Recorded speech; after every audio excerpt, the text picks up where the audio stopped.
Hello, Trombone Internet. This is Chris Van Hoff, assistant to the regional manager of the International Trombone Festival. We at the festival, of course, are huge fans of the pod, and we are really excited to invite you to attend this year's 2024 International Trombone Festival at TCU in Fort Worth, Texas. Dave Begnosh is our host. We have the world premiere of a brand new double concerto for trombone and piano with the Fort Worth Symphony. We have the American Brass Quintet. We have late night jazz featuring a Latin jam session. Like, everything is happening. All the cast will be there. It's the best hang in the world, and we hope to see you there. You can register for the festival still online at www.internationaltrombonefestival.com, and it's happening the last week of May. So go register. We'll see you in Texas. It's insane. Oh, listen to that deep voice. No, look at me. I have a fancy little thing in the background. What's that say? On. Oh, no, it's actually inverted. So it says go practice. Which, speaking of which, did you practice today or? Hey, I woke up 30 minutes ago. We're asking the questions here, Tim. Sorry, I'll never do that again. Yeah, you had to do that in the beginning. I love those memes. I send them anytime I see those things pop up on social media. I just send them to my students. I don't care if it's 7 a.m. Hey, Nick. Yeah. I just want to say I'm sorry about your Detroit Lions. Moving on. Hello, darkness, my old friend. Moving on. The pain of expectations and it being taken away. It's terrible. They should be proud of their season. Yeah. Life goes on. But also, what the hell was your coach doing? You keep Dan Campbell's name out of your mouth. Former Cowboy Dan Campbell. Hey, Tim, I don't know if you knew this is a football podcast, so are you prepared for all your hot takes?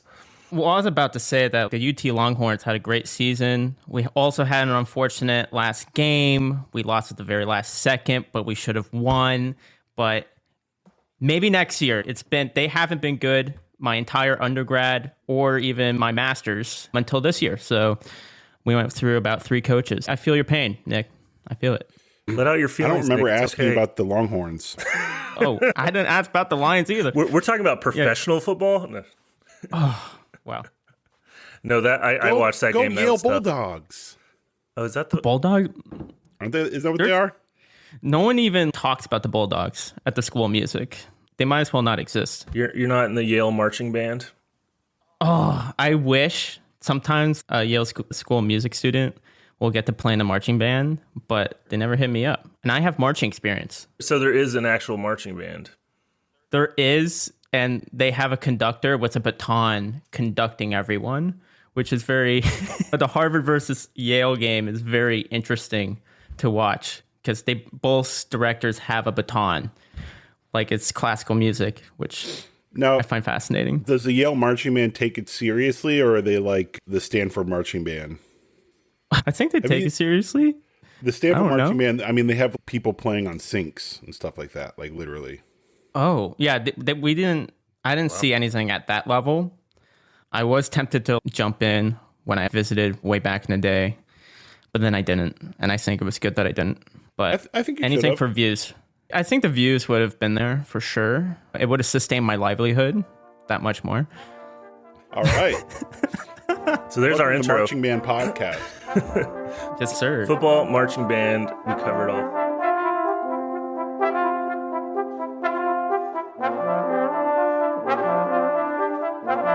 It is the 5th position where all your dreams come true. That's my new tagline. You like that, Nick? I do like it.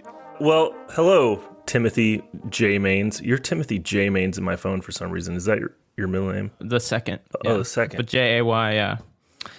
Yeah. So it is Jay, like the name Jay. Yeah, like Blue Jay. Oh, wow. Is that what you tell the ladies? Well, I don't think that really helps when you have a trombone in your hand. But yeah, I guess I sometimes do that. You just like, as quickly as possibly, like subtly show them how many followers you have and act like you're not trying? Surprisingly enough, that tends to scare people more than it impresses them, especially because it's like trombone and they don't understand trombone. And I usually actually like back in the day, I have a girlfriend now, but back in the day, I I would bring it up, and then all of a sudden I'll stop hearing from them. Like, Interesting. or they'll be like, oh, they'll just be like, that's interesting. And yeah. Well, imagine if from their perspective, 10 seconds before you showed them how many followers you had, they were saying, oh, that's the one that goes like this with your arm. And so they have just solidified, okay, I remember what a trombone is. And then they see you have a bunch of followers and they're like, what the hell? Does that mean trombone players out there? Yeah, and then like with all the media that Twitch streamers and other, usually the worst content creators tend to trend on the news as well. So there's that stigma. Like usually I have friends who would introduce me as some kind of influencer, which I hate, by the way. Especially if they like say that. it's some kind of influencer. Right. No. Well, they say like trombone influencer, which is hilarious, but also like even worse. And yeah, it's I will literally get reactions being like, oh, I'm like scared of people like you. Wow. What do you do? Can I see your content? Should I be scared? It usually raises a red flag. Why do you think it scares people? Well, the news they see of other people doing just not okay things. I don't want to like name names out there in the social media universe, but there's plenty of people who will start trending even on mainstream news. Like I remember there was a Twitch event at New York, and they literally disrupted tens of thousands of people. Yeah, that person got arrested.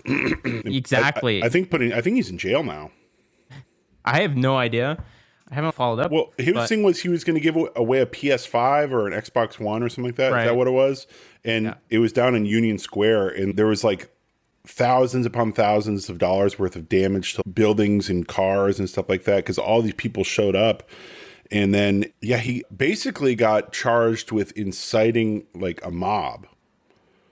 And then because of all the damage, that alone, I think, is like a misdemeanor.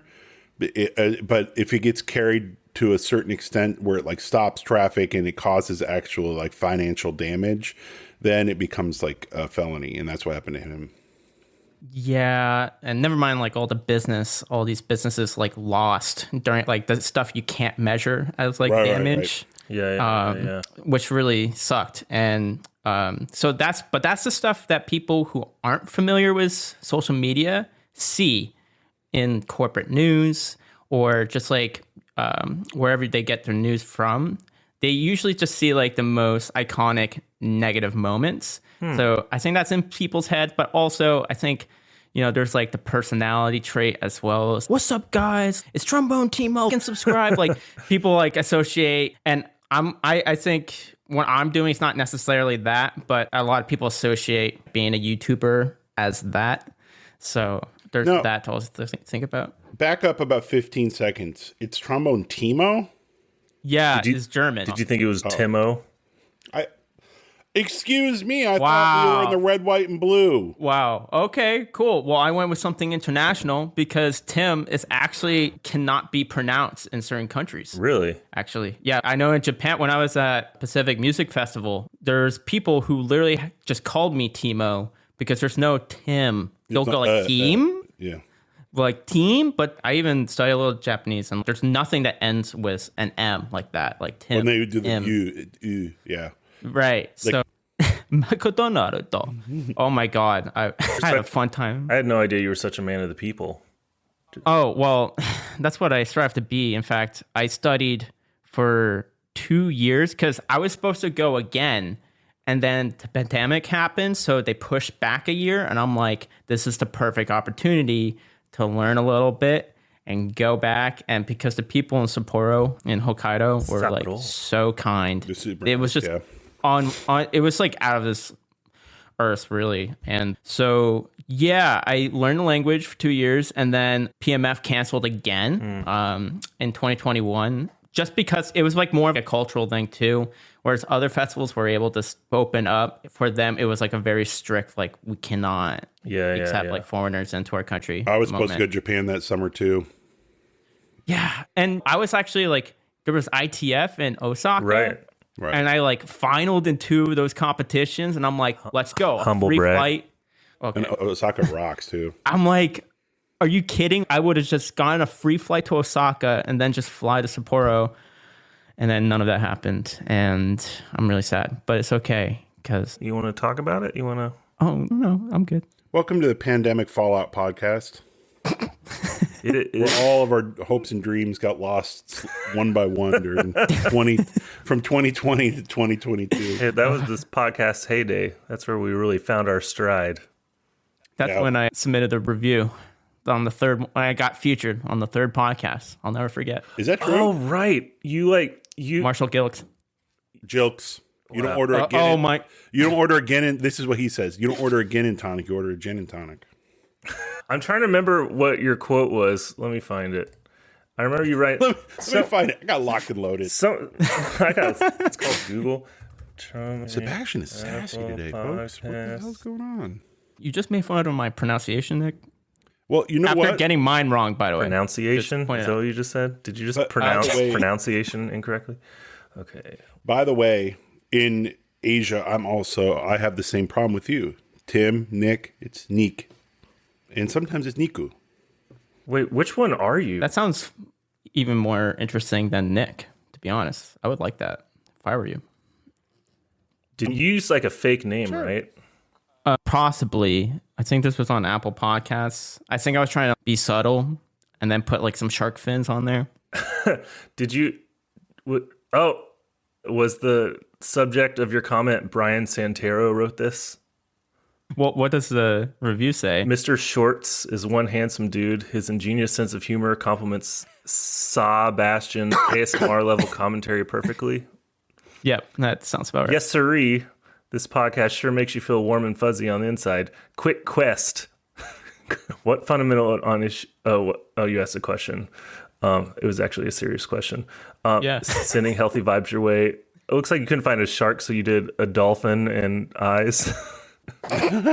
Yeah. Appreciate that. 5 stars. Appreciate it. Wow, yeah, that was right in the middle of the pandemic. Yeah, the only dolphin in our group is Paul Pollard. Oh, he is? Oh. Ooh. And what reason? Clean shaven? Well, it's moving on. He swims like a dolphin. Yes, there we go. That's definitely the reason, and it's not something else. Wow. That's great podcasting, Nick.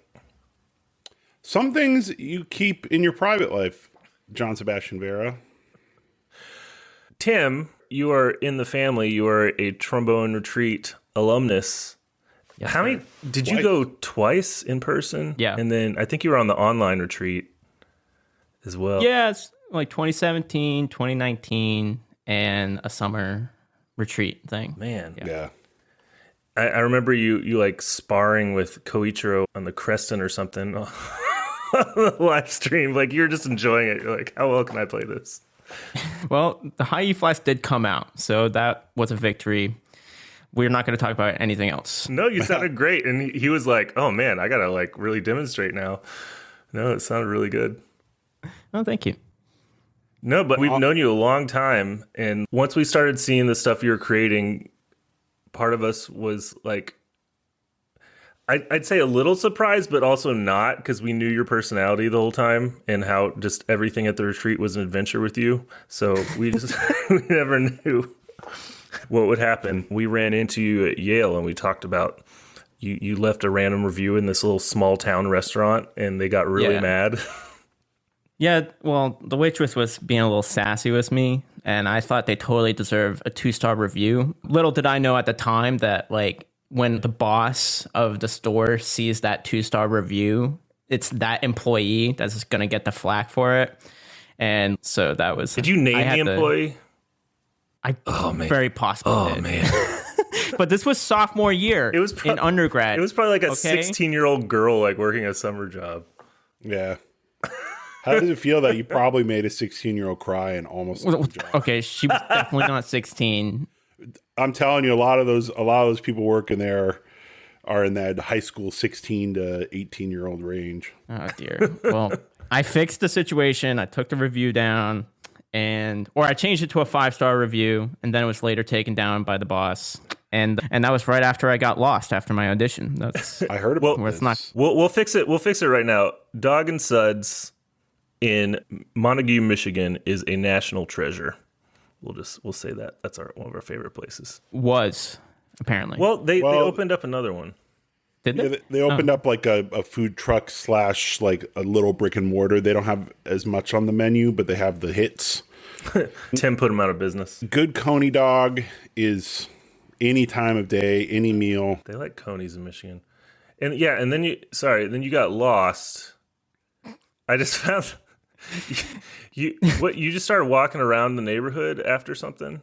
Yeah, so like I completely whiffed the first few notes of Tuba Mirum, which were like the very first notes of the mock audition y'all have.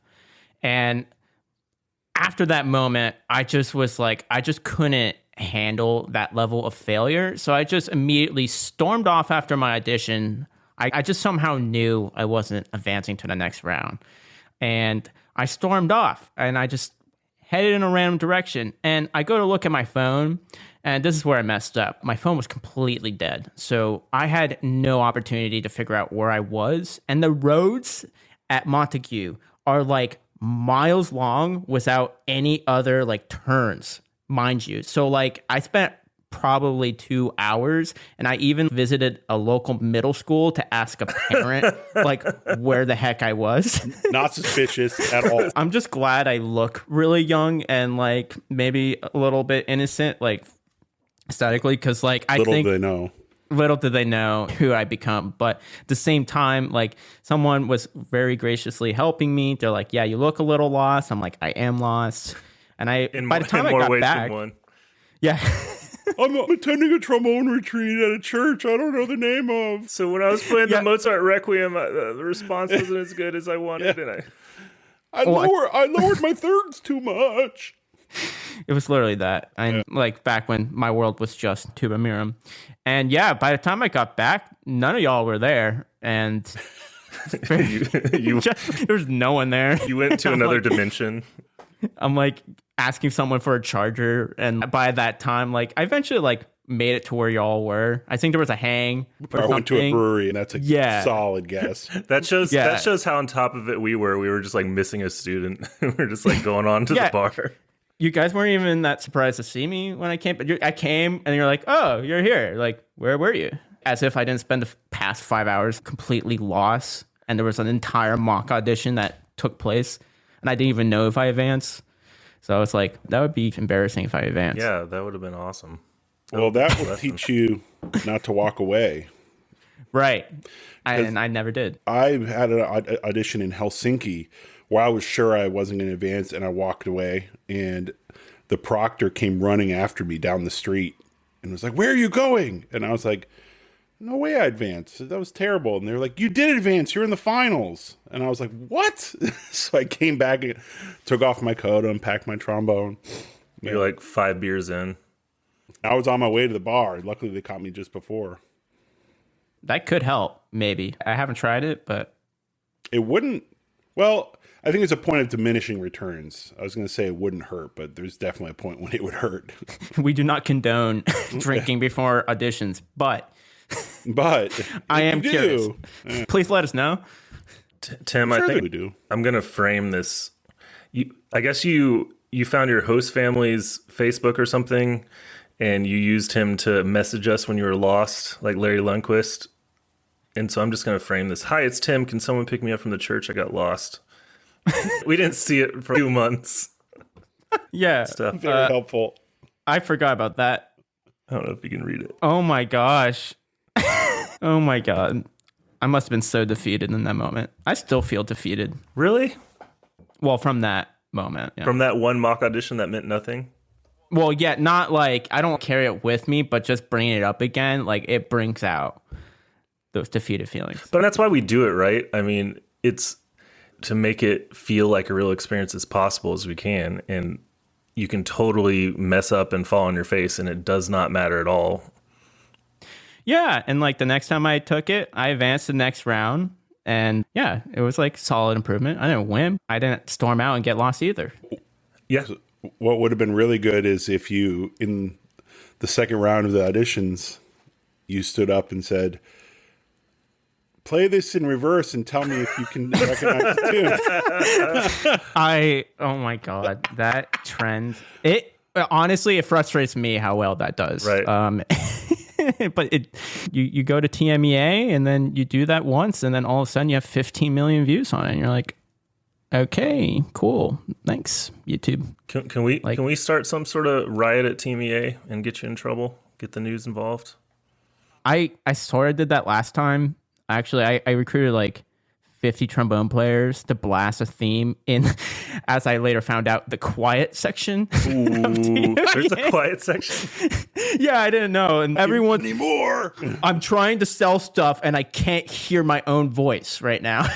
I'm like, trust me, this is for a fundraiser for the fine arts. And I still have to, man, that video is supposed to come out, but I had a video editor that kind of just sat on their hands and promised me they will get it done, and it never got done. So I'm like struggling to now get that done before the next one in a couple of weeks. Tim is accepting applications for video editing. Like, genuinely though, like, just all I need is a video editor that can just execute the job without me having to babysit them and be like, wait a minute, this is actually the bare minimum level of work you did. Let's take it to the next level. Yeah. And then I'm writing like PDF paragraphs and essays. I'm like, I'm gonna break this down for you, Timo.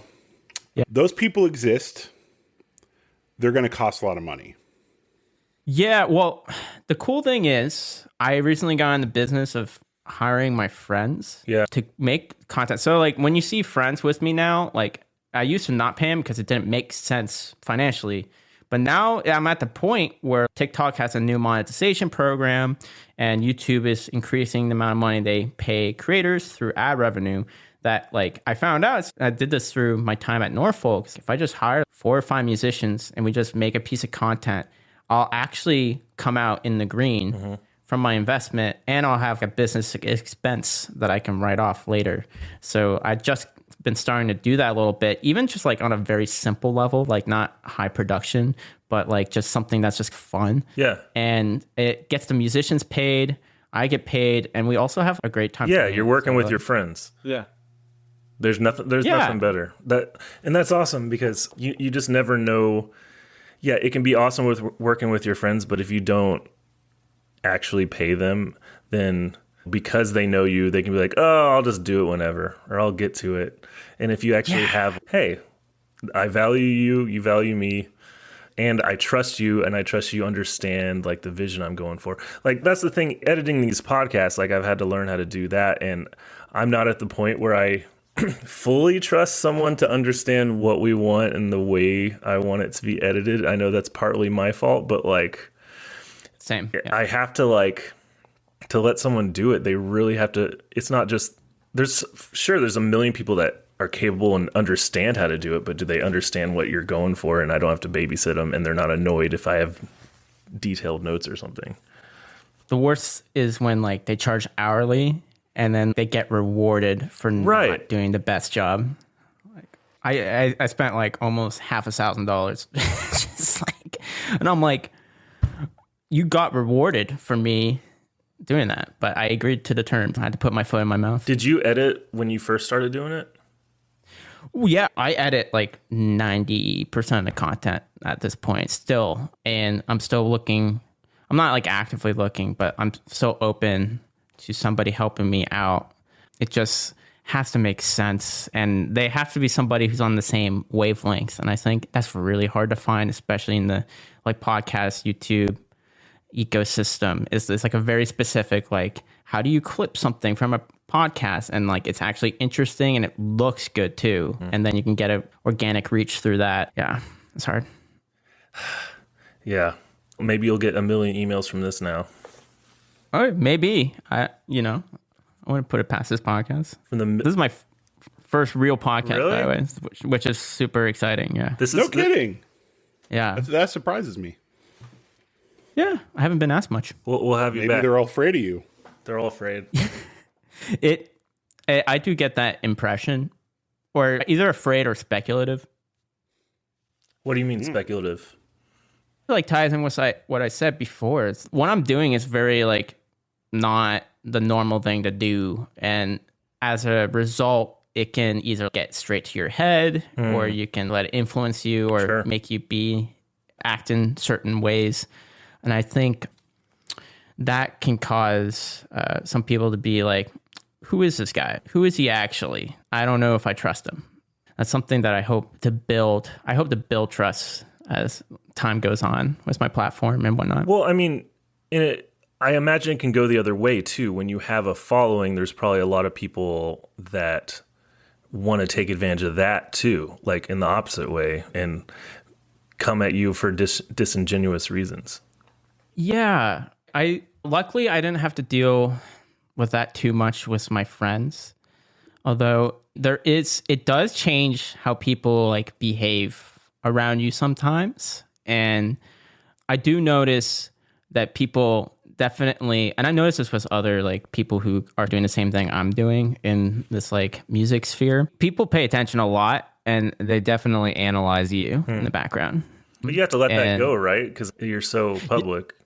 At this point, yeah, you gotta let it go. But I do notice, do people come up to you? Yeah, are they coming up to you and being nice to you just because you have this platform, or is it because they want to collaborate? And if they feel like they don't get everything they want from you, are they going to retaliate against you or something? That doesn't happen really ever that often, but it has happened once where I was just like, oh my gosh, that was scary. Screw them. Yeah. And are there hate comments that you see every now and then? There's always people that say dumb shit, right? Yeah, well, so most of the comments, and I'm really grateful for this, are really positive. And even if I don't feel the best about the playing, the comments tend to be really positive, and it's less about the playing and more about just the feeling you get just consuming the piece of content and however it's presented to you.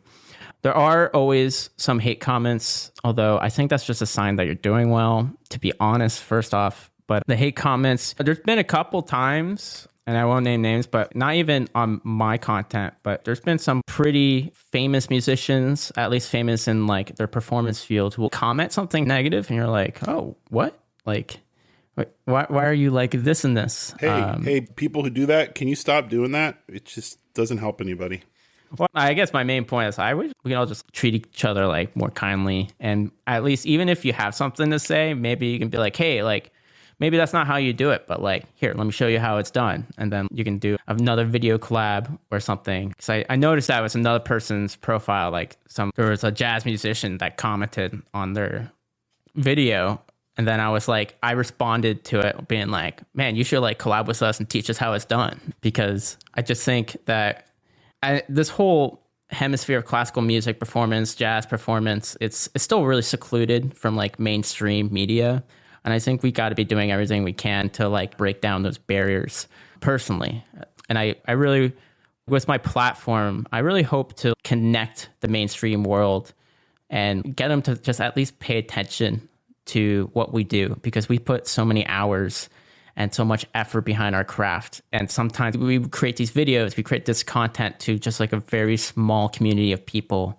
And I wish everyone can just have more people interested in what they're doing. Well, that's a difficult task because for multiple reasons. The two are separated not only in the people making the content / music, but the people who digest in that the two different kind of realms that you just broke down are different. But not to say it's impossible, but the Venn diagram overlap is small, as you said. Yeah, and those people saying things, you have to know that says way more about them than you when they're making comments. But it's the state of everything, that how people will talk to each other when they're not looking at them in the face. But one thing, and you were talking about it earlier, that made me think about this when you were just being open about how your mock audition didn't go well. So many classical musicians were so obsessed with perfection, and that's our job. That's how we get employed. We're constantly comparing ourselves to others and trying to be the best version of something, playing the same excerpts. And it's a recipe for misery in a lot of ways. And on social media, a lot of classical musicians are afraid to do anything because you can't not be perfect all the time. And there's constantly people judging you. And you'll just straight up post like you messing up in a concert. Yeah. Forget to take my mute out. Oops. Yeah. Shouldn't have done that. Was it you that did one where you stole your colleague's mute? Yeah, Mahler tube rehearsal. That's a classic one. That's one of my favorite moves. What makes you feel, in a way, I feel like people connect more to you when you're willing to show that because I'll say that you're a very talented trombone player. I know there's a lot of people that just know you from some goofy videos, but you're a very good trombonist. You got into the retreat very easily. You've done very well. Everyone that I've known that's played with you has been very impressed. But at the same time, you're like, hey, like, I screw up. Oh, well, thank you so much. I feel like I'm doing something to screw myself over just by accident sometimes. But I think having that vulnerability out in the open and just saying it's okay, it's really powerful for people. And also people also realize that, hey, this is like something we're supposed to be passionate about and we're supposed to enjoy while making. And I honestly found that throughout my own process of posting that I'm realizing more and more is, like I can have my own voice and relax a little bit and just play like I want to and play like myself. And I found that through trusting that decision to do that, I sound better and I sound more like myself and I sound less like I'm trying to be somebody else. So I think... Love that. Yeah, the perfection thing it's really... There's so many... I know my girlfriend goes to New World and they talk about social media and everyone's super afraid. Or they don't know how to get into it too. And I don't think you need to be big on social media to support your own career and to start getting students, to start giving yourself the tools to be your own self-employed musician in the 21st century, which I find can be a little tricky to do if you're not networking with the right people, or if you're not even like close to that network. Realistically, Sebastian and I are not that much older than you, but when it comes to technology, we might as well be 300 years older than you, just because of like when we were at your position in life, social media, it existed, but it wasn't the thing it is today. It wasn't a vehicle you could use to actually grow into something like lucrative, or a way to even get students, or so like tangentially lucrative, both, I suppose. So it wasn't talked about as a serious thing when we were like, the idea that it's being talked about at a place like New World. I'm sure they talk about it at conservatories too, to a certain extent, and it's probably going to only grow from here. Yeah, I think just now, orchestras are starting to look at social media. I know for a fact that the CEO of New World, and in fact, you can see it in the New World's posting cycle or a schedule, where they're actually now starting to experiment. They're starting to post more because they're realizing that this is the easiest way to get your craft, to get your organization in front of as many eyeballs as possible for free. And I really love seeing orchestras post. I don't care what the quality or what their take is, or whether or not it's optimized for the algorithm. I love seeing them put their stuff out there. San Francisco Conservatory is killing it on TikTok, on Reels.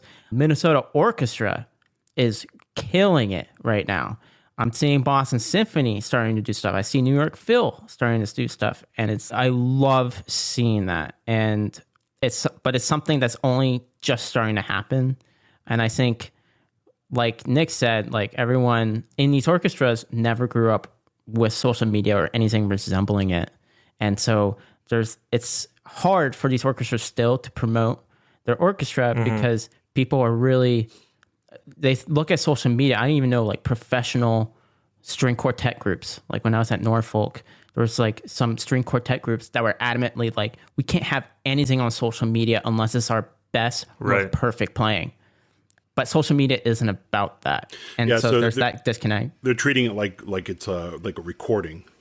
Exactly. Yeah. Yeah, and it is tricky because a lot of the people that run, say, a major orchestra, they know their bread and butter is their subscriber base, which may be of an older generation that may not use social media as much. And so they're like, why should we invest all this time in this for these maybe younger people that might not show up consistently or whatever? But it's just, again, it's a free way to reach as many eyeballs as possible. I like the way you put that. And maybe you will develop a new audience that you haven't. My question is, when did this start becoming like, because knowing you, I imagine I could have seen you just starting to post funny videos because you enjoyed it. I didn't think I'm willing to guess that you didn't just start out being like, I have a business plan and this is how my TikTok will grow from 0 followers to bajillion. When did it start being like, oh, wow, I could actually do something with this?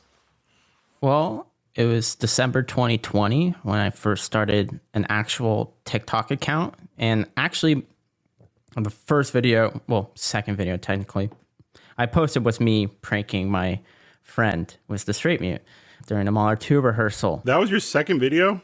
That was my second video. I had no idea. I thought that was in the middle of the pack. No, like it was posted on Instagram and it got 700 views, some likes. And I decided to repost it on TikTok but the thing is, I already had funny videos like in my photos library. I already had some things to experiment with. And I always knew in the back of my head, people would tell me, they would go up to me, you have a YouTuber personality. That's how I feel around you. Have you ever considered doing anything? And I always say yes, but yada, yada, yada. Mm-hmm. But because of the pandemic, I had more time. So I posted that video, me pranking my friend with the straight mute, and it got 3 million views, like within a few days. And you're like, what's going on? The adrenaline that went inside me when I was like, are you kidding me? This is reaching this many people. And then I posted me introducing the orchestra at PMF in Japanese just as my next video. That got like 500,000 views. And I'm like, what the heck is going on here? And at that point, because I knew I've always almost exclusively consumed YouTube content, which I think gave me the inclination and the know-how to like how everything works a little bit. So I just started making content and following this one guy, Robert Benjamin on YouTube, who will give you some like simple, cheap tricks on how to like, and like a schedule, like you got to be posting 1 to 3 times a day and stuff like that. So I just went gung-ho because I had all this extra time. And that's when Nyan Cat started to happen, where I just every day played Nyan Cat a little bit faster. And that trend, because at this point, YouTube Shorts was just coming out. And it was at the point where you couldn't just go with your phone and say, create short. You had to put it at a certain, like go in a video editor, put it at a certain dimension. Yeah. And then in the title and the description, write #shorts.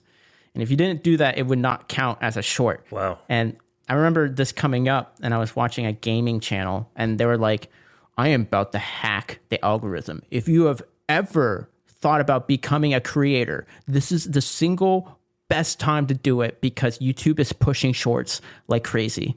And so I put my Nyan Cat series on YouTube Shorts and that resulted in about a week, me getting 10,000 subscribers.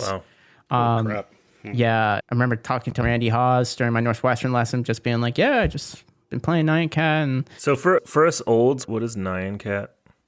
Okay, it's a 2001, I think, meme where it's a Pop-Tart cat farting rainbows. It's just it has an animation on the screen and it's a tune that goes. How do I not remember that? I remember hamsterdance.com. That's way before your time, Tim. Sebastian knows what I'm talking about. Usually Nick is very up to date with anything relating to farting, so I would assume. That's true. I consider myself a fartist. I love that. But yeah, it's a Pop-Tart cat. And I immediately moved on to the Mario Kart lick after that. And people were a fan of that. And I think, but the funny thing is like at that time, I still had that, I had that feeling everyone else has where I did not post to Instagram. I'm like, I'm not going to tell people I'm doing this. I'm going to let people find me because at that point I'll probably already be successful and they'll have to respect it a little bit, but I'm not going to tell people. And it took a lot of courage for me to just be like, all right, screw it. I'm posting Instagram. And it took about a year since that point. So I was doing YouTube and TikTok, but I did not do Instagram. And then after a year, when I was about to go to Music Academy, I was like, all right, screw it. I'm just going to post all my old content onto here that I know does well. So that's how I got established on all 3 platforms. Really, I remember that because I remember like you were doing all the TikTok stuff, and I'm like, oh, he's not on Instagram. And then you joined, and we were friends, and you had just like 500 followers or something. I'm like, oh wow, it's just a completely different platform. And then it just shot up by posting all the same stuff. And I imagine there's a lot of transference of people that follow you on TikTok that would want to follow you on Instagram. Yes, but they're actually like, I find that they're completely different ecosystems. Some posts do incredibly well on YouTube, but not well on TikTok, and vice versa. Like Instagram will do incredibly well for certain reels and will really nuke some other reels for reasons I don't understand. But I actually find that these communities don't really intermix too much. There's people who follow me on all platforms, but I think majority of people only see me on one platform. Right. Well, I don't know if this is true for you, but I know it's true for you. It's true for everyone to different degrees. If you go around and ask a group of 100 people, do you watch all three platforms? And they say yes. You have a group of 100 people that say yes. You're going to find that there's everyone's going to have one that they prefer the most by probably a large margin. I know what I watch the most of. Sebastian knows what I watch the most of. What is it? Go for it. TikTok for sure. It's a younger generation, right? You give like a school concert in front of a group of like elementary school kids and you're like, hey, or middle school kids, you're like, raise your hand if you're on Facebook. And it's like none of them. And then raise your hand if you're on Instagram. It's like some. And then you ask about TikTok and all their hands go up. I mean, well, that's also an interesting thing right there, Sebastian, just saying who's on. They could technically have an account, but consider themselves not to be on Facebook. Right. And that's part of the interesting equation too. But Facebook is definitely not even in the conversation. It's crazy because they started the game. Well, I have a Facebook too. It's not as big of a following. I don't know if you've seen it, but all I do is post memes there. And that's what resonates most. Like my normal content doesn't even trend as much. But when I post memes, they're all over it. But there's like a Facebook Shorts, right? Or Reels or something. What's it called? Yeah, there is. But I think it's a lot more cutthroat. I think actually like the preview of your clip, like the first 3 seconds where you can actually see the reel move a little bit, actually dictates more how well your video is going to do than the actual video itself. And I think judging by like some of the content I post, it seems like that's the case just because me playing Buckaroo Holiday and having the camera immediately go to someone cracking up. I think that's why that's one of the very few reels that actually does really well on my Facebook channel. And there's a balance, right? I'd be curious what your inner dialogue is like, because if you fully only think about what is going to get the most possible views ever, do you start to lose what's the most fun for you? Like, say you post something that you really love and you had a ton of fun doing and it gets barely any engagement, it's still fine, right? I'm so glad you asked that because I'm right now, I think I'm at this fork in the road with where I can take all my content. And yeah, optimizing for views is definitely like a race to the bottom with yourself. I mentioned this was like, put this in reverse. Every time one of those videos, in the back of my mind, I'm like, this is so stupid. This is so dumb, but this does so well. And I always, when I collaborate with people, I always want at least one video to do well. So I use that as an introductory. Okay, let's get in front of the camera. That was super easy, right? Let's do it. Let's take another take. Then I'll post it and we'll get 11 million views on TikTok. And I'm like, yeah, that sounds about right. And yeah, but in the back of my mind, I truly want to make more substantial content and content that is less of a cheap like thrill for whichever person stumbles upon my content. And I want it to be something where it builds community, but also gets people like hooked into what I'm doing and have it connect to more of my mission of connecting the fine arts to mainstream media. In the back of my mind, like I recently did clapping music, but I slapped a mouthpiece instead. I love that. That did terribly. Oh, that's such a good idea. I like that, yeah.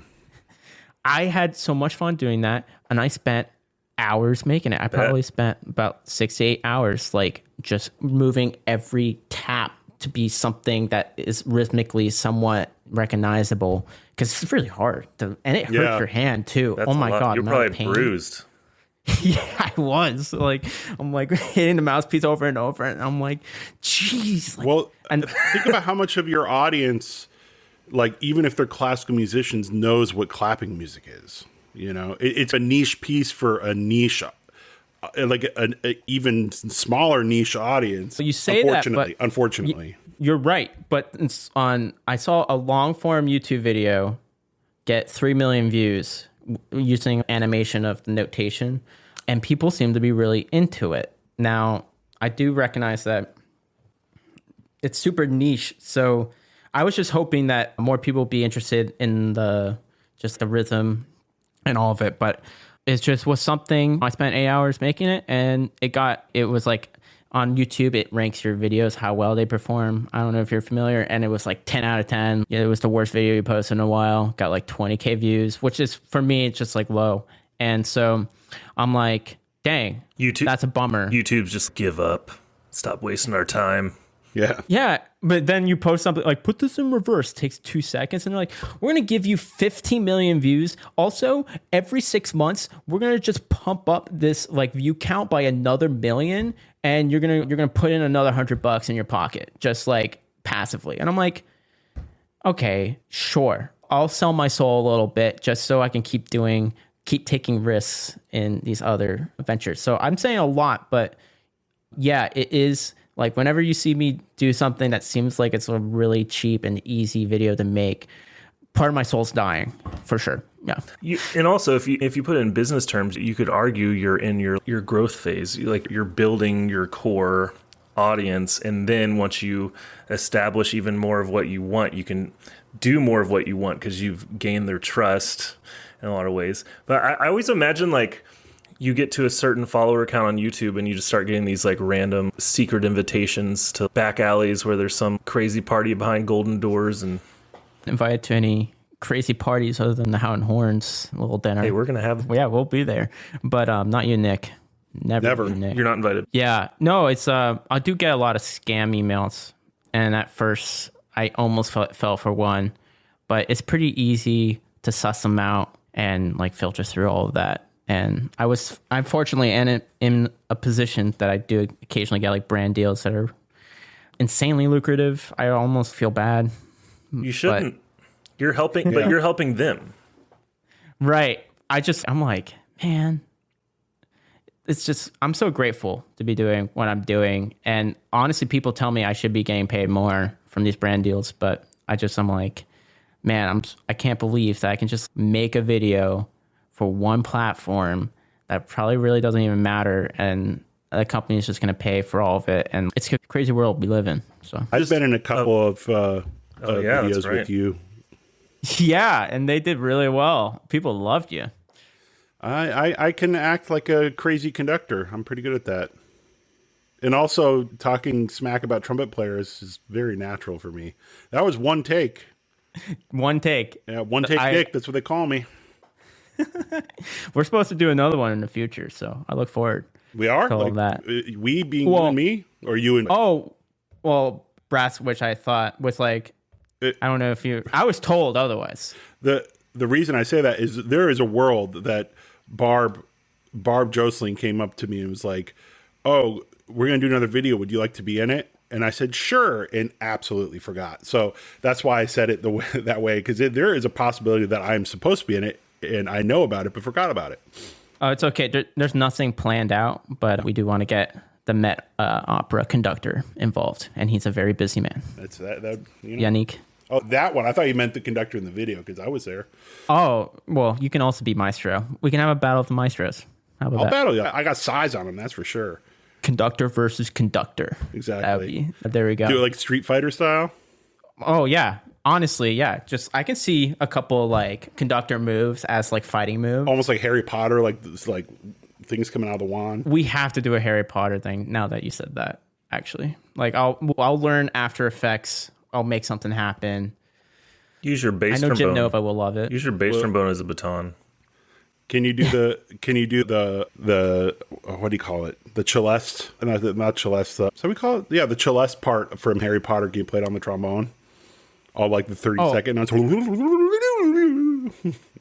Well, actually, I did that, but I tailed it with Weezer at the end, so it modulated the major key. Honestly, yeah. I did appreciate that because I would guess, and I was going to ask you, like, if you described your core demographic, like, slightly younger, like would you say high school age? I think the most enthusiastic group out there are the younger kids. I think high school, early college, and middle school. Although when I look at statistics, granted, it's easy to, as a kid, have a parental account and view stuff, but the numbers tell me that about 50% are under the age of 23.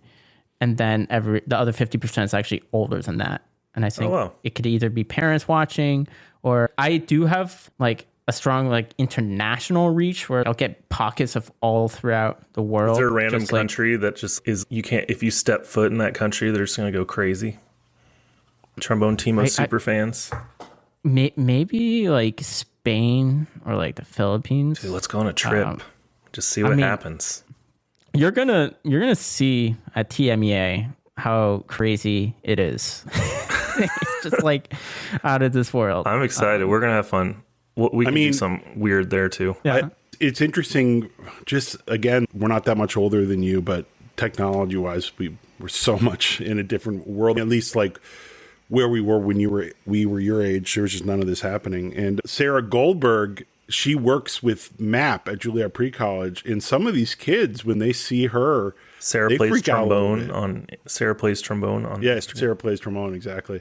They have a little bit of star syndrome when they see her, and I would love for you to come in, just randomly come into my brass class at Pre-College. I think some of these kids would actually lose their damn minds. I would love to make that happen. Honestly, Sarah and I were both, we attended the same string quartet concert of all places, and that's where we like met. And I was like, we were both just, wait, are you Sarah plays trombone? Wait, are you Trombone Timo? This is wild. Like, that even happens with, like, other people in the business because it's so small. They're like, oh, my God. And you're like, no, I actually have a real name. It's Team. Exactly, yeah. Throw them all off. And, yeah, I'm going to have Tim's going to come talk to my Cleveland Institute class. So that'll be fun.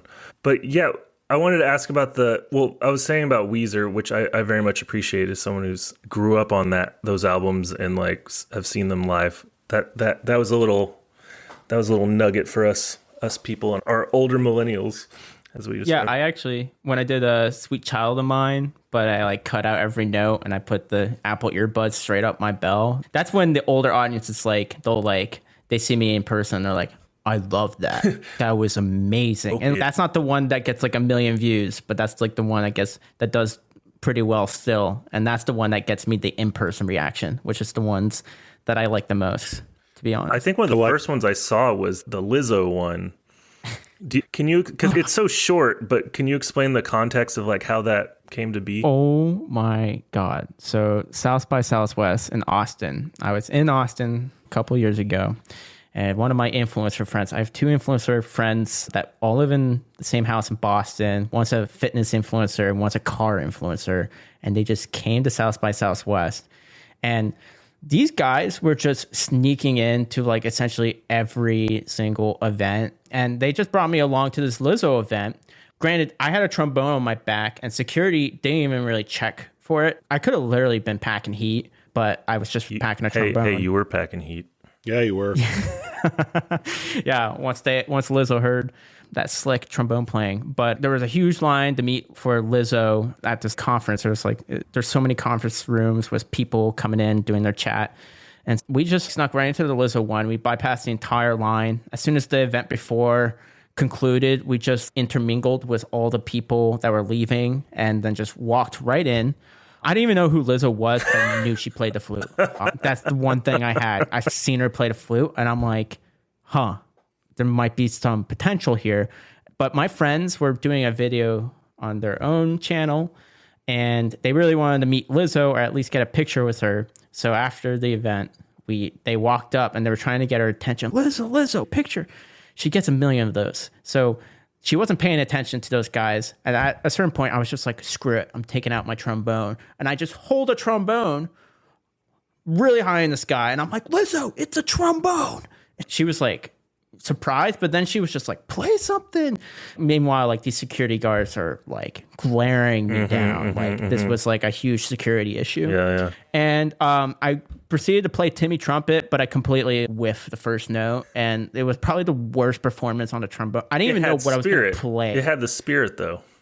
I had no idea what I was going to play. In fact, the second song, the doo-dee, I don't even know what it's called. I didn't even know the notes to that. So like in the audience, I'm like, if I'm going to play for her, I need to know these notes. And I'm like, how do you figure it out somehow? And yeah, that happened. And then afterwards, my friends were like ecstatic, and we got the picture with Lizzo.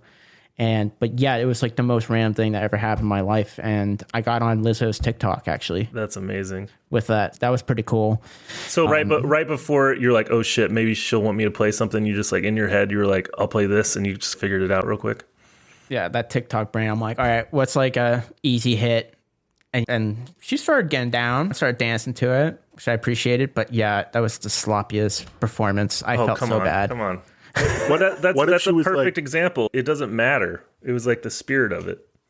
Right. What if she was like, play a Lizzo deep cut, no A sides, only B sides. I didn't know any Lizzo songs, so yeah. I'm like, what am I doing here? And what if your friend didn't videotape it? Would your social media heart just melt? Oh, luckily there was a bunch of people with cameras there. So like I would have gotten the video, but yeah, there are moments where I wish there was a camera on for sure. And I always think about them, and they haunt me to this day. Just don't turn into one of those people that, what do you call them? The streamers that like literally are 24/7, just walk around with IRLs. IRLs. Yeah. Oh my God. That's a deep cavern. You should jump on the bandwagon of doing NPCs. I actually really love NPC TikTok.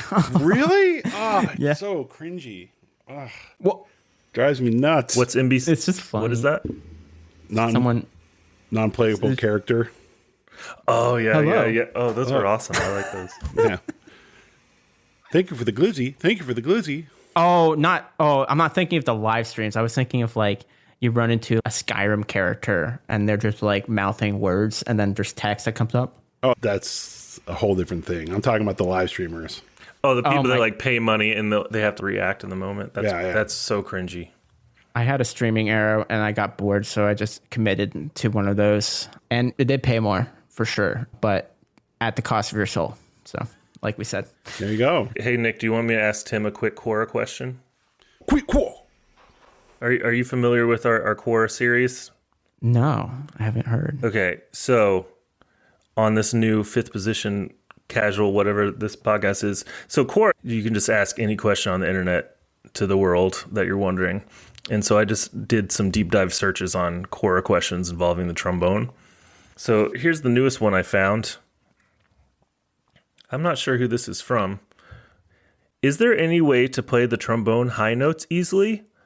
My friend says it's easy. You just have to blow it. That's what I'm doing. And still, comma, it makes that quacking noise. It's not the trombone, it's my lips.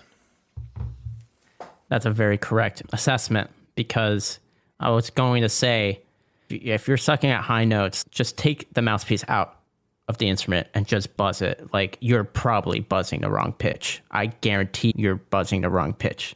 And even if you are playing the right pitch, there's a way to play it really well, and there's a way to play it where you're just like doing whatever, and it's usually it goes sharp.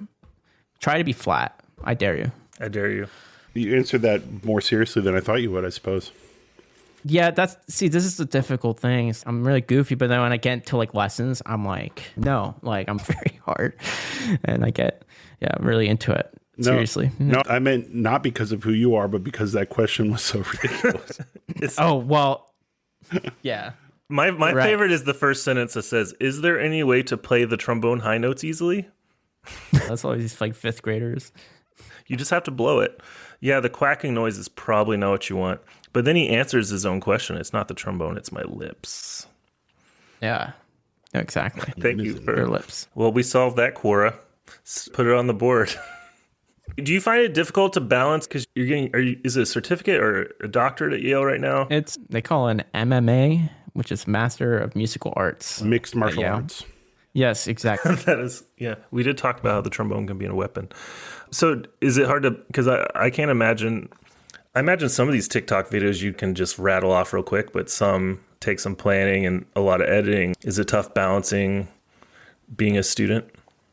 It's really tough. Honestly, the toughest part, I think, is just because I'm going to school because I wasn't really happy with my trombone playing, and I spent hours practicing, but making content that distracts from the journey, from the process, and it drains your chops, and it drains you mentally. And it's also hard because you shouldn't think like this, but you can't help but think like this because what you do is very public, that your friends are going to be watching, and you're going to be surrounded in a community of people who all know who you are and will like make remarks or remind you that you're doing social media.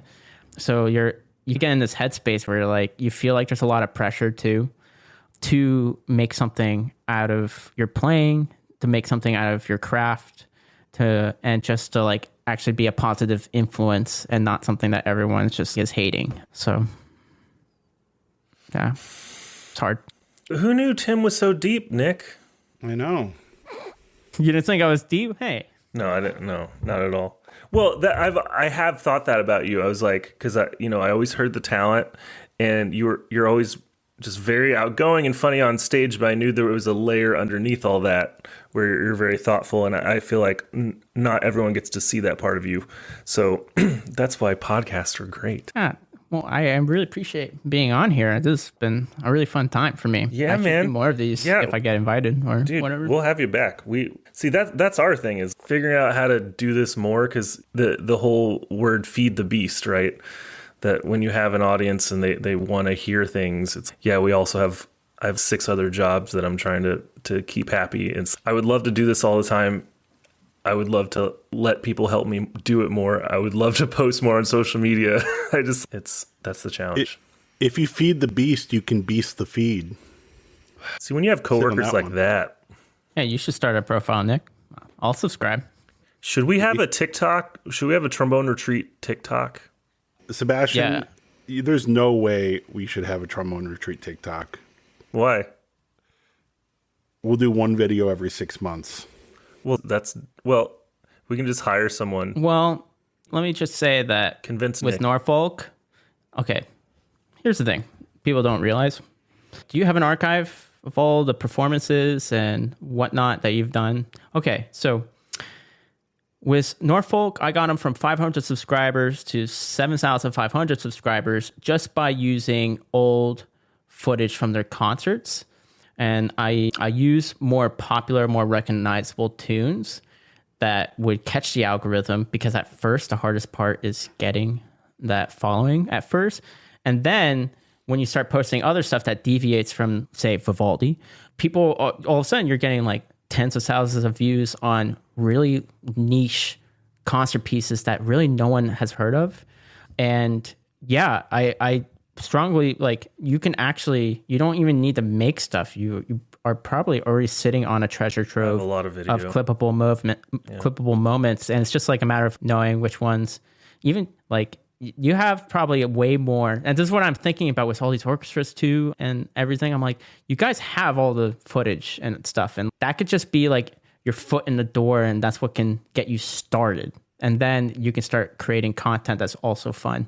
And you can honestly, some of these people, man, like me, like in 1 or 2 hours, I can get, I don't know, 10 to 20 videos if I really put my mind to it. Oh, wow. So like so long as everyone gets together in one spot at one point and they do it, bang it out real quick with like the ideas already set, it's game over. It usually does pretty well. Have you seen these new AI programs that will, like, you just upload all your video and they'll just come up with all these clips for you? No. Is this for podcasting? Yeah. Or just like whatever content you make. I'm just like, that's tempting, but I don't know. I'm skeptical. But it'd be so nice and it comes up with headlines for you. It optimizes it for every social media, and it comes up with like captions, and I'm just, man. That is sexy. That's really interesting. I like using AI subtitles, but I never had an AI go the next step. And I think that's more for podcasts too, but that could be I started really good. using AI subtitles just for fun for some of these podcasts, and the views within the first 24 hours doubled. It was hilarious. The algorithm's very basic, and simple stuff like that will be the difference of 1,000 and 100,000 views. It's just okay. Okay, well, thanks for hanging out. This was super fun. Thanks for having me. Nick, is there anything that you would want to say that we haven't I think we got it. I think we got it all wrapped in there somehow into a tight hour and 15. I can tell when Nick is done talking. He'll just start looking at me and not saying anything. So that can mean a lot of things. Right now it means maybe I should have skipped that last drink last night. Usually a little slow. Most podcasts end with Nick being like, guys, I gotta go number 2 and it's bad. Every meeting. I'm a regular guy. God, I was texting Tim. I destroyed the Yale bathroom, by the way. Oh my God. Yeah, he told me that. You told me that after I was done rehearsing with Daniela.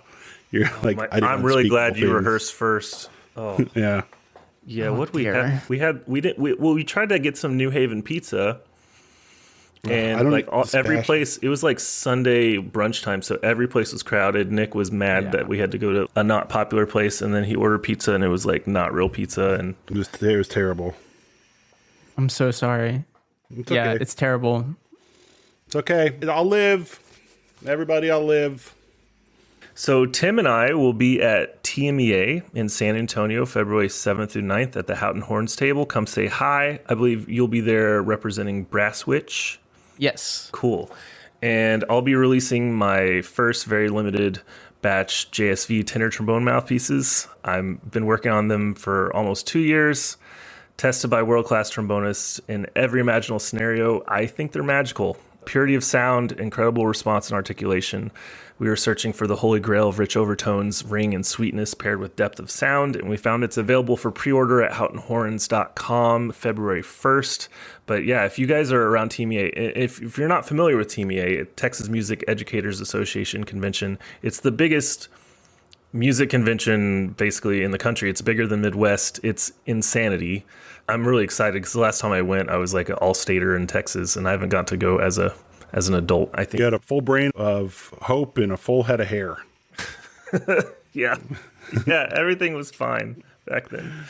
Yeah, and just to remind you, the Third Coast Trombone Retreat is happening this summer, June 4th through 10th, with international duo Peter Steiner and Constanze Hochwortner. Did I say her last name right? I hope so. You said something. And newly tenured principal trombonist of the Cleveland Orchestra, Brian Wendell.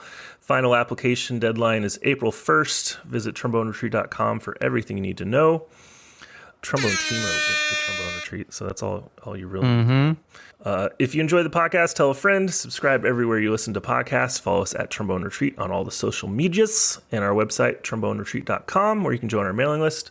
Follow Nick at basstrombone444 and myself at js.vera on the Instagrams, and follow Trombone Timo. See, he's smart. He's just Trombone Timo everywhere. Yeah. So it sounds like Trombone Timo. So if you can't spell that, then you're probably just going to not ever find him. Nope. And that's okay, because I'll find... You're not wrong, though. Your videos will just appear. Yeah. You mastered the algorithm. Okay, like a Shin Yun poster. We are...